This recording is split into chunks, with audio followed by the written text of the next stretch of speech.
Eu quero ler com os irmãos em Isaías capítulo 43. Isaías 43.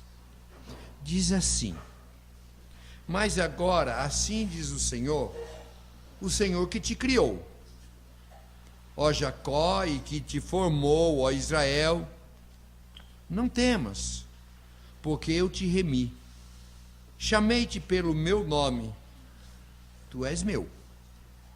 Quando passares pelas águas, eu serei contigo. Quando pelos rios, eles não te submergirão. Quando passares pelo fogo, não te queimarás, nem a chama arderá em ti. Porque eu sou o Senhor teu Deus, o Santo de Israel, o teu Salvador. Dei o Egito por teu resgate, a Etiópia e Sebá por ti. Visto que foste precioso aos teus olhos, digno de honra, eu te amei. Darei homens por ti e os povos pela tua vida. Não temas, pois, porque sou contigo.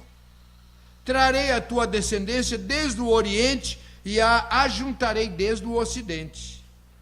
Direi ao norte, entrega, e ao sul, retenhas. Trazei meus filhos de longe, e minhas filhas das extremidades da terra.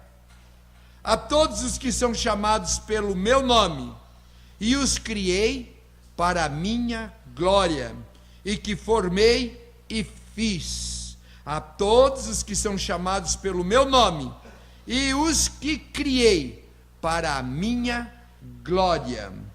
São muitos os textos bíblicos sobre o homem feito para a glória de Deus. Quando eu estava estudando, eu tive até dificuldade para escolher o texto, porque são muitos os textos que falam que o homem foi feito para a glória de Deus. Eu escolhi esse texto porque, na realidade, ele é um texto profético, ou seja, Deus fez o homem para estar perto dele, para glorificá-lo, para exaltá-lo, mas o homem afastou-se desse propósito, e desde então, Deus vem buscando reconquistá-lo. E é sobre isso que está falando esta profecia de Isaías. E o ápice dessa empreitada divina aconteceu em Cristo Jesus, quando ele morreu na cruz para reconciliar-nos com o Pai, trazer-nos de volta para o lugar de onde nunca devíamos ter caído. Um exemplo muito claro, é uma ilustração antiga, talvez muitos de vocês já tenham ouvido algumas vezes, não é? Mas ela é muito clara sobre esta questão de Deus reconquistar o seu povo para a sua glória. Conta-se que um garotinho, ele fez um barquinho, caprichou no barco. E quando choveu, ele aproveitou a enxurrada para brincar com o seu barco. E brincava com o barco, deixava o barco navegar sobre a enxurrada. Mas no momento a enxurrada foi muito forte e levou o barquinho. O barquinho foi embora. Ele ficou triste, sentiu por ter perdido o barco. Depois de alguns dias, numa nova chuva, e ele viu que tinha um menino brincando com o barquinho dele. E ele foi, procurou o garotinho e disse: olha, esse barquinho é meu. E o outro disse: não, eu achei, então ele é meu. Não, mas eu que o fiz. Bom, mas eu o achei, então ele é meu. E ficou naquela conversa até que o menino que tinha feito o barquinho disse: tudo bem, eu compro o seu barquinho. Você quer vender o barquinho? Eu compro. E então ajustou-se o preço, comprou o barquinho daquele que tinha achado, e agora ele pega o barquinho, ele olha e ele diz: você é meu duas vezes. Primeiro, porque eu te fiz. Segundo, porque eu te comprei. Então, queridos, é nisto que está a nossa própria história. Nós somos de Deus duas vezes. Primeiro, porque Ele nos fez. Segundo, porque Ele nos comprou na cruz do Calvário com o seu sangue precioso. Agora, por que Deus busca a sua glória? Porque Ele é Deus. Ele nos fez com essa finalidade. E só Ele merece toda a glória. Em Efésios capítulo 1, versículo 3, diz assim: bendito Deus e Pai de nosso Senhor Jesus Cristo, que nos tem abençoado com toda sorte de bênção espiritual nas regiões celestiais em Cristo, assim como nos escolheu nele antes da fundação do mundo, para sermos santos e irrepreensíveis perante ele e em amor. Nos predestinou para ele, para a adoção de filhos, por meio de Jesus Cristo, segundo o beneplácito de sua vontade. E no versículo 6 arremata: para o louvor da glória de sua graça, que Ele nos concedeu gratuitamente no amado. Então, Ele nos recebeu, nos comprou, pagou o preço, para o louvor da glória de sua graça. Agora, de volta para Deus, então, comprados pelo sangue de Jesus, de volta para Deus, novamente é reafirmado o propósito, ou seja, o que Ele, Deus, espera de mim e espera de você. 1 Coríntios capítulo 10, versículo 31 diz assim: quer comais, quer bebais, ou façais outra coisa qualquer, fazei tudo para a glória de Deus. É por isso que nós fomos reconquistados, porque nós fomos feitos para a glória de Deus, e agora reconquistados, é novamente colocado isso diante do Senhor. Quer comais, quer bebais, ou façais outra coisa qualquer, fazei tudo para a glória de Deus. Tudo que nós fizermos deve ser para a glória de Deus. No trabalho, na família, nos negócios, no lazer, em tudo, nós precisamos nos lembrar que fomos feitos e depois fomos comprados para que glorifiquemos o nome de Deus. A glória de Deus é então o tema central da sua palavra. Quando nós não glorificamos a Deus, quando nós fugimos do propósito para o qual fomos criados, nós sofremos as consequências. Muitas vezes algo é feito para um determinado fim, e a gente quer usar para uma outra finalidade. E quando a gente faz isso, mais cedo ou mais tarde, vai dar problemas. Nós fomos feitos para o louvor da glória de Deus. E quando não agimos assim, quando usamos a nossa para outra finalidade que não para glorificar a Deus, a verdade é que mais cedo ou mais tarde nós vamos sofrer as consequências. Então nós somos salvos para dar glória a Deus. E quando nós vivemos para a glória de Deus, e quando nós o agradamos, Ele se agrada de nós. E Ele, então, agradando-se de nós, vem ainda mais bênçãos. Eu gosto daquele texto que diz: agrada-te do Senhor, Ele se satisfará os desejos do teu coração. O Senhor sempre nos abençoa, sempre nos agrada, sempre nos ajuda, mas o texto está dizendo que quando nós o agradamos, Ele ainda mais se volta para nós e nos abençoa. Então, glorificar a Deus é motivo de alegria, de prazer, de contentamento para aqueles que o conhecem, que o experimentam, o amor, o cuidado, a proteção, a salvação, que só Ele pode nos conceder. Dá prazer, dá alegria glorificar a Deus quando nós o conhecemos. Algumas pessoas pensam que é peso. Tudo que você vai fazer é Deus, é Deus, é Deus. Tudo que você vai fazer, graças a Deus. Tudo que você vai fazer, louvado é Deus. É um peso na vida das pessoas. Pelo contrário, queridos, quando nós conhecemos o amor, o cuidado, o carinho, o que Deus fez, o que Deus faz, o que Deus fará por nós, quanto mais nós glorificamos a Deus, ainda assim nós nos sentimos devedores, porque é muito grande o que Ele tem feito por nós, e por mais que nós façamos, sempre nós nos sentimos devedores do Senhor. Então, o cristão reformado, ele se concentra em Deus e não em si mesmo, em suas próprias experiências. Em Romanos capítulo 11, versículo 36, diz assim: porque dele, e por meio dele, e para ele, são todas as coisas.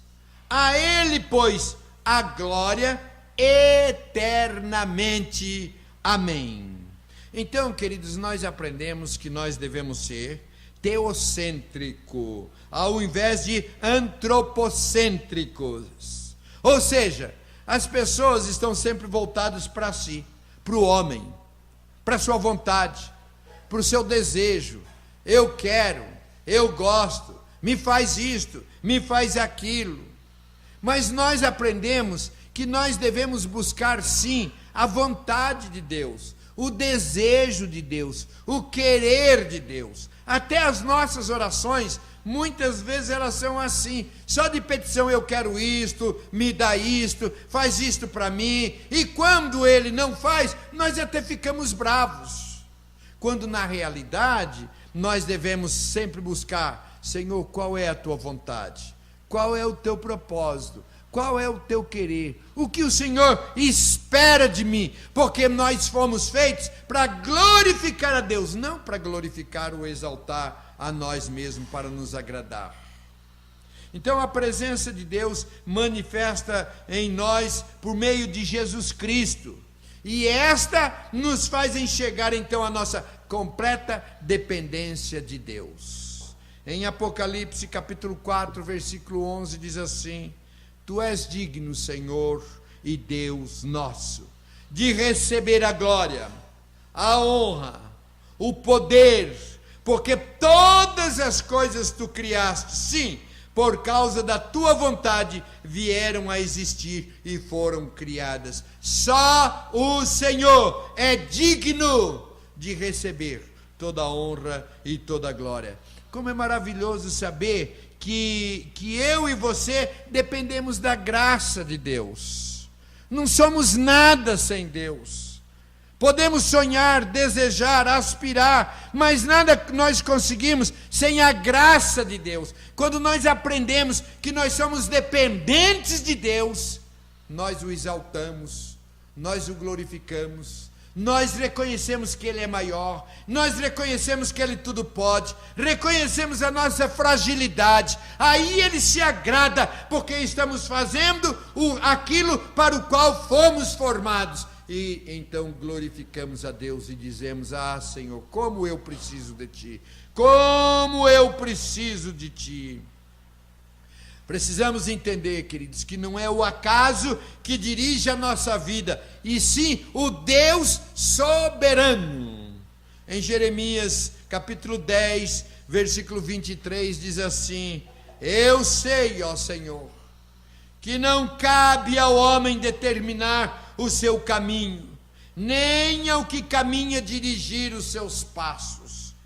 Quão presunçosos e pretensiosos nós somos, porque às vezes nós queremos dirigir o nosso caminho, nós queremos conduzir e dizer até para Deus o que é melhor, e às vezes nem o consultamos, ou se o consultamos e o que Ele nos fala é diferente do que nós queremos, nós preferimos ouvir a nossa voz, o desejo do nosso coração. Mas a ênfase na sabedoria de Deus não despreza o ser humano, embora alguns entendam que crendo da forma que nós estamos crendo, nos leva então a uma concepção negativa do ser humano. Ou seja, e eu, onde entro nisso aí? E eu não tenho vontade? Deus não se importa com o querer do homem? É tudo para Deus. Eu sou um zero à esquerda, eu não tenho vontade, eu não tenho sonhos, eu não tenho pretensão, não tenho nada. Entretanto, queridos, glorificar a Deus, viver para a glória de Deus, não anula o ser humano, porque nós somos obras do amor de Deus, criados por Deus. A essência do valor e da pessoa humana encontra-se naquilo que Deus atribuiu, criando a sua imagem e semelhança. Depois disso, enviando o seu Filho para morrer na cruz por nós. Então nós vemos que Deus, mais do que nós mesmos, se importa conosco, porque Ele nos fez a sua imagem. E depois de perdidos, Ele se fez homem, veio, morreu entre nós para reconquistar-nos e restaurar-nos. Deus não anula o ser humano, muito pelo contrário, Ele está sempre desejoso. O prazer dele é nos alegrar, é nos abençoar, é nos contentar. Ele tem prazer nisto. Eu sei que você entende o que eu estou falando, porque você tem vivido isto. Ou seja, por que nós glorificamos a Deus? Porque vale a pena descansar nele. Porque Ele cuida de nós. Ele protege-nos. Ele abençoa-nos.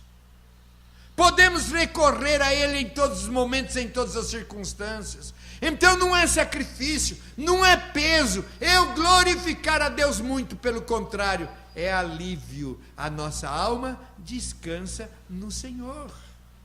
A nossa alma descansa em Deus. Enquanto eu o glorifico, enquanto eu o exalto, Ele está cuidando, Ele está abençoando, Ele está protegendo. Louvado seja Deus por ter dado essa compreensão para mim e para você. E hoje nós podemos glorificar a Deus, porque nós descansamos nele. Em Jeremias 31:3 diz assim: com amor eterno eu te amei, por isso com benignidade te atraí. Queridos, é fácil exaltar um Deus que diz: com amor eterno eu te amei. Ele nos amou antes que fôssemos formados. Depois da queda, Ele continuou nos amando. E Ele nos ama a tal ponto que um dia nos levará para morar eternamente com Ele no céu.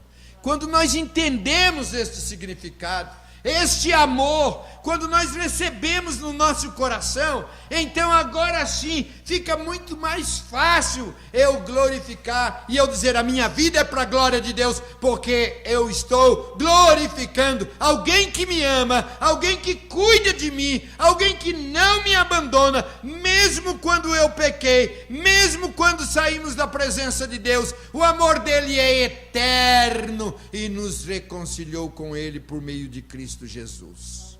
Em João capítulo 15, versículo 13, diz assim: ninguém tem maior amor do que este, de dar a alguém a própria vida em favor dos seus amigos. Este é o amor de Deus. Deu a vida por nós, deu a vida por mim, por você. Por isso que eu digo, por mais que nós façamos, nós nos sentimos sempre devedores do que Deus fez, faz e fará. É um amor eterno. As pessoas às vezes acreditam em amores falsos. Gente que declara amor: ah, meu amor, ah, eu te amo, e vem com toda essa declaração de amor, dali um tempo não ama mais. O amor parece até que transforma-se em ódio. Mas glorificar um Deus que tem nos amado com amor eterno, e não simplesmente disse que nos amava, mas provou isto, morrendo por nós. Muito bem, a visão que nós temos a respeito de Deus faz a diferença na nossa vida. Quando nós reconhecemos toda essa grandiosidade, esse amor, esse poder, fica mais fácil eu glorificar a Deus, eu descansar em Deus, eu confiar em Deus. Às vezes as pessoas têm dificuldade de descansar em Deus, de confiar em Deus, de amar a Deus. Eu fico pensando como que a gente inverte as coisas. Quer ver um exemplo? Quando você vai viajar, ou quando as pessoas vão viajar, vão de ônibus. Alguém, antes de entrar no ônibus, pergunta: quem é o motorista? Por favor, você pode mostrar a sua carteira de habilitação para mim? Quantos anos você tem de experiência dirigindo este ônibus? Ninguém pergunta isso. Entra, senta e dorme, confiando que o motorista é competente. Alguém, quando vai viajar e vai de avião, antes de entrar no avião, fala: eu quero ver o piloto. A gente nem vê o piloto, nem sabe se tem piloto, né? Bom, mas tem. Então, a gente não sabe quem é o piloto. Alguém entra lá e fala: eu quero conhecer o piloto. Por favor, deixe-me ver o seu brevet. Quantas horas de voo você tem? Ninguém nem sabe quem é o piloto. Ele fica na cabine dele. A gente entra no avião, senta no avião. Nessa hora não dorme, faz oração, né? Porque por mais horas de voo, não tem quem entre lá que é cristão. Senhor, minha vida está nas tuas mãos, né? Mas senta ali, espera e acredita que o piloto vai conseguir levantar, manter e descer o avião. Agora, queridos, diante de Deus, muitas vezes nós temos dificuldade. Será que Ele é capaz de conduzir mesmo a nossa vida? Será que Ele é capaz de levar-nos a bom termo? Será que Ele é capaz o suficiente para nos proteger em todas as circunstâncias? Quem é o Senhor? Agora, Deus se dá a conhecer. Ele mostra a carta de motorista, o brevet. Ele mostra principalmente a sua mão marcada com os pregos de que Ele morreu e que Ele ressuscitou e que Ele é capaz. Então percebem isto? As pessoas têm dificuldade de glorificar a Deus, de viver para a glória de Deus, porque eu vou viver para a glória de Deus, eu não sei aonde esse Deus pode me levar. Eu sei o seguinte, queridos, nós sabemos que Deus pode e nos leva por lugares maravilhosos. Deus nos dá vitória, Deus nos sustenta, e todas as vezes que nós precisamos, nós recorremos a Ele, e Ele está sempre de braços estendidos para dizer: vem, meu filho, eu te ajudo, eu te abençoo, eu cuido de você. Por isso, não há dúvidas, não há dúvida de que vale a pena, de que é possível, de que devemos viver para a glória de Deus. Quando eu fico, me dá isto, me dá aquilo, é porque nós estamos achando que nós somos melhores do que Deus, de que nós temos bons planos, de que nós temos bons sonhos, de que nós temos bons propósitos. Isso não é nada comparado o que Deus tem para mim, o que Deus tem para você, o que Deus tem para todos os seus filhos. Por isso, aqueles que conhecem verdadeiramente a Deus, aqueles que têm experimentado o agir de Deus, aqueles que sabem o que Deus fez na cruz do Calvário, aqueles que têm experimentado na hora da aflição, gritar por socorro e Ele socorrer, tem muito mais tranquilidade, desejo e prazer em dizer: eu vivo para a glória de Deus, porque Ele cuida de mim e Ele me conduz sempre por bons caminhos. Então, quando nós o conhecemos, nós entendemos e aceitamos o que Ele fez, faz e fará conosco, é nosso prazer glorificá-lo e exaltá-lo para sempre. Este foi um dos temas e uma das preocupações dos reformadores do século XVI, de trazer novamente o povo para a glória de Deus. Quando glorificavam os sacerdotes, a igreja, e a igreja, os sacerdotes que tinham poder sobre a vida das pessoas, os reformadores redescobrem: nada disso. Nós não fomos feitos para exaltar homens e obedecer homens, nós fomos feitos para glorificar a Deus. Uma das maneiras que Lutero utilizou para ensinar a doutrina e a teologia para o povo foi através da música. E em 1529, baseado no Salmo 46, onde diz: Deus é o nosso refúgio e fortaleza, ele escreveu um hino que é ainda hoje o oficial da reforma, que diz assim: Castelo forte é o nosso Deus, escudo e boa espada, com seu poder defende os seus, a sua igreja amada. Com força e com furor nos prova o tentador, com artimanhas tais e astúcias infernais, iguais não há na terra.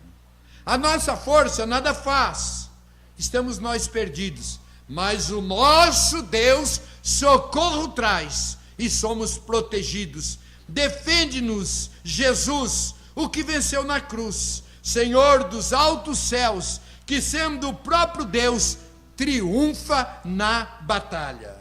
Sim, que a palavra ficará, sabemos com certeza, pois ela nos ajudará, com armas de defesa, se temos de perder família, bens, poder, e embora a vida vá, por nós, Jesus está, e nos dará o seu reino, e nos dará o seu reino. Vamos cantar esse hino da reforma? Eu penso que hoje, queridos, é fácil a gente cantar. Você pode abrir a sua boca e cantar, mas enquanto eu canto aqui, eu fico pensando naqueles irmãos que estavam cantando, mas estavam sentindo na própria pele a perseguição, a humilhação, o castigo, a prisão e até a morte. Mas foi pela fidelidade, valentia e por entender que viviam para a glória de Deus, que louvado seja o Senhor, esta mensagem chegou até nós. Eu quero que você cante com vigor realmente para a glória de Deus.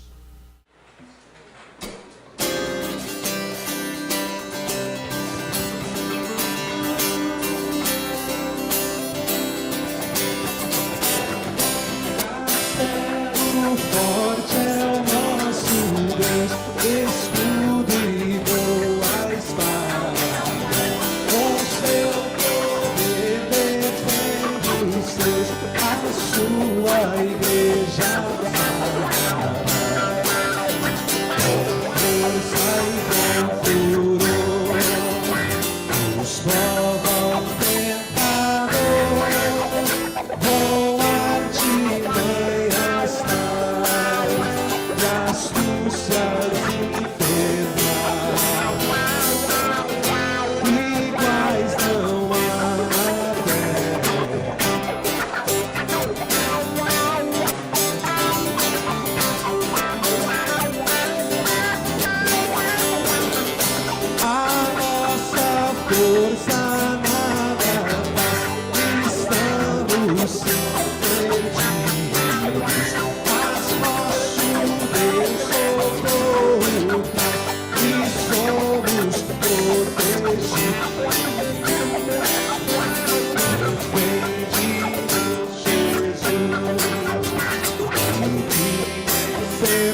agradecer por aqueles homens e por aquelas mulheres corajosos que colocaram a sua vida em risco, de prisão, de humilhação e até de morte, mas ousadamente voltaram-se à palavra e para a glória de Deus viveram. Pai, eu te agradeço porque esta verdade tem chegado até os nossos dias. E eu quero te pedir em nome de Jesus, que tu nos uses para que vivamos ousadamente para a glória de Deus, para agradar ao Senhor, porque tu és Deus. E só o Senhor merece o nosso louvor. Eu te peço perdão, porque muitas vezes nós estamos nos importando mais conosco mesmo, com os nossos prazeres, com o nosso querer, com a nossa vontade, mas queremos viver para cumprir a vontade do Senhor, para a glória do Senhor. Ajuda-nos assim, até a volta de Jesus. Em nome de quem eu oro.